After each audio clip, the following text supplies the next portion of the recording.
আপনি ওই কবরে যাওয়ার আগে, ওই কবরে ঢোকার আগেই আপনার এই 5 মিনিট সময়কে মূল্যায়ন করেন, 1 মিনিট সময়কে মূল্যায়ন করেন।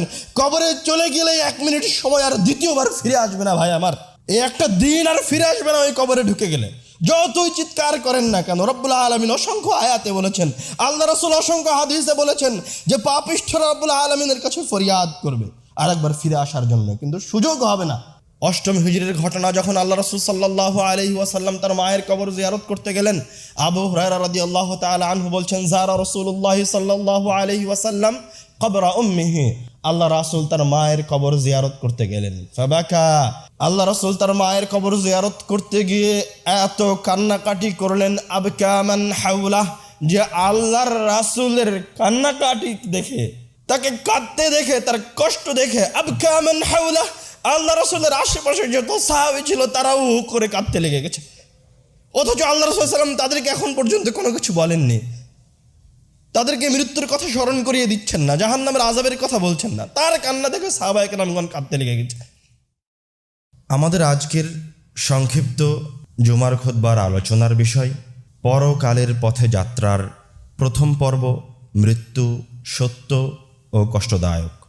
আমার আজকের আশা, আপনাদের অপেক্ষা যতটা সুনিশ্চিত ছিল, একজন মানুষের মৃত্যু তার চেয়েও কয়েক গুণ বেশি সুনিশ্চিত। আজকের সালাত আমার জন্য যতটা সুনিশ্চিত, তার চেয়ে মৃত্যু শতগুণ বেশি সুনিশ্চিত।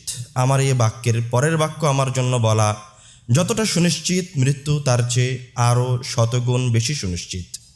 মানুষের জীবনের একমাত্র নিশ্চিত গন্তব্য, যেখান থেকে কেউ ফিরে থাকতে পারবে না, বাঁচতে পারবে না, পরিত্রাণ পাবে না, তার নাম হচ্ছে মৃত্যু।